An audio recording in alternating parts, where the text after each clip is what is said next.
नमस्कार दोस्तों, मैं प्रदीप कुमार सिंह ज़िंदगी तेरा शुक्रिया में आप सभी का बहुत बहुत स्वागत करता हूं। आप सभी को नवरात्रि व विजयदशमी की हार्दिक हार्दिक शुभकामनाएं। दोस्तों, कभी कभी हमारे द्वारा कही गई किसी एक छोटी सी बात का भी लोग अलग अलग अर्थ निकाल लेते हैं और सबकी जैसी सोच होती है, जैसा अर्थ लोग निकालते हैं, वैसी ही उनकी प्रतिक्रिया भी होती है। तो आज हम एक बहुत प्यारी सी सुंदर सी कहानी लेकर के आप सभी के सामने उपस्थित हुए हैं, जिसका शीर्षक है नर्तकी। एक राजा को राज करते काफी समय हो गया था, बाल भी सफेद होने लगे थे। एक दिन उसने अपने दरबार में उत्सव रखा और अपने मित्र देश के राजाओं को भी सादर आमंत्रित किया, साथ ही साथ अपने गुरुदेव को भी बुलाया। उत्सव को रोचक बनाने के लिए राज्य की सुप्रसिद्ध नर्तकी को भी बुलाया गया। राजा ने कुछ स्वर्ण मुद्राएं अपने गुरुजी को भी दे दी ताकि नर्तकी के अच्छे गीत व नृत्य पर वे भी उसे पुरस्कृत कर सकें। सारी रात नृत्य चलता रहा। ब्रह्म मुहूर्त की बेला आई। नर्तकी ने देखा कि मेरा तबले वाला ऊँघ रहा है और तबले वाले को सावधान करना ज़रूरी है, वरना राजा का मिजाज, क्या भरोसा कोई दंड दे दे। तो उसने अपने तबले वाले को जगाने के लिए एक दोहा पढ़ा। घड़ी गई थोड़ी रही, या में पल पल जाए, एक पलक के कारणे यूं न कलंक लगाए। अब इस दोहे का अलग अलग व्यक्तियों ने अपने अनुरूप अर्थ निकाला। तबले वाला सतर्क होकर बजाने लगा। जब यह दोहा गुरुजी ने सुना तो गुरुजी ने सारी मोहरें उस नर्तकी को अर्पण कर दी। दोहा सुनते ही राजकुमारी ने भी अपना नौलखा हार नर्तकी को भेंट कर दिया। दोहे को ही सुनकर राजा के युवराज ने भी अपना मुकुट उतारकर नर्तकी को समर्पित कर दिया। राजा बहुत ही अचंभित हो गया।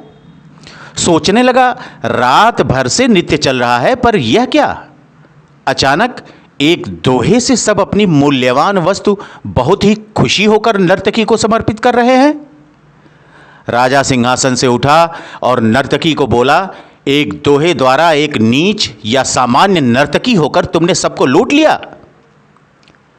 जब यह बात राजा के गुरु ने सुनी तो गुरु के नेत्रों में आंसू आ गए और गुरुजी कहने लगे, राजा, इसको नीच नर्तकी मत कह, ये अब मेरी गुरु बन गई है, क्योंकि इसके दोहे ने मेरी आंखें खोल दी हैं। दोहे से ये कह रही है कि मैं सारी उम्र जंगलों में भक्ति करता रहा और आखिरी समय में नर्तकी का मुजरा देखकर अपनी साधना नष्ट करने यहां चला आया। भाई, मैं तो चला। यह कहकर गुरुजी तो अपना कमंडल उठाकर जंगल की ओर चल पड़े। राजा की लड़की ने कहा, पिताजी, मैं जवान हो गई हूं, आप आंखें बंद किए बैठे हैं, मेरा विवाह नहीं कर रहे थे।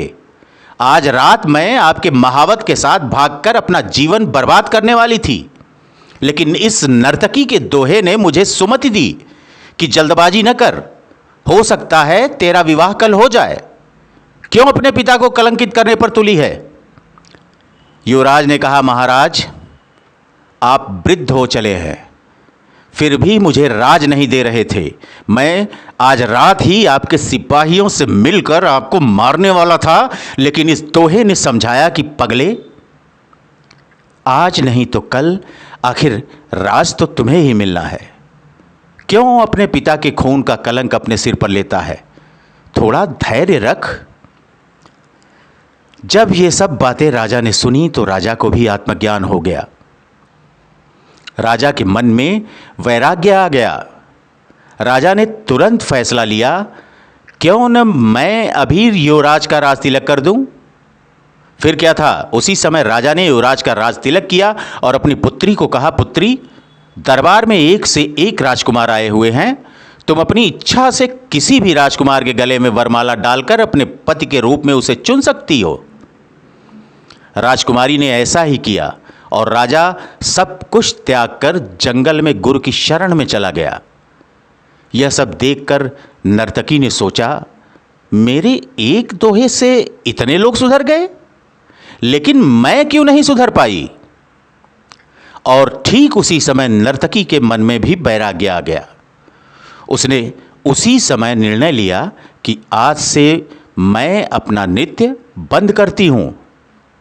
हे प्रभु, मेरे पापों से मुझे क्षमा करना। बस आज से मैं सिर्फ तेरा नाम सुमिरन करूंगी। तो दोस्तों, वक्त काफ़ी निकल चुका है, बस थोड़ा ही बचा है, ये भी निकल जाएगा। लेकिन ऐसे में जब कोई परेशानी हो, कोई समस्या हो, तो संयम बरतें।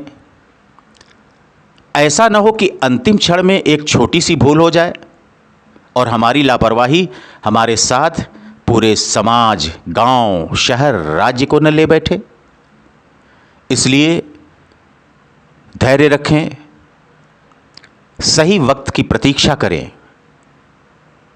सब कुछ समय पर छोड़ दें, प्रयासरत रहें, निश्चित रूप से अच्छा ही होगा।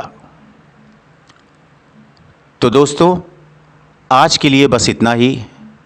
कैसी लगी आज की ये कहानी, कमेंट बॉक्स में ज़रूर लिखिएगा। और यदि कहानी अच्छी लगी हो तो प्लीज़, जिन लोगों ने अभी तक कहानियों को सिर्फ सुना है, हमारे इस चैनल को सब्सक्राइब नहीं किया है, प्लीज़, क्यों सोए हुए हैं आप? क्यों मेरे कलेजे पर तलवार चला रहे हैं? प्लीज़ अपना प्यार, अपना आशीर्वाद मुझे दीजिए ना।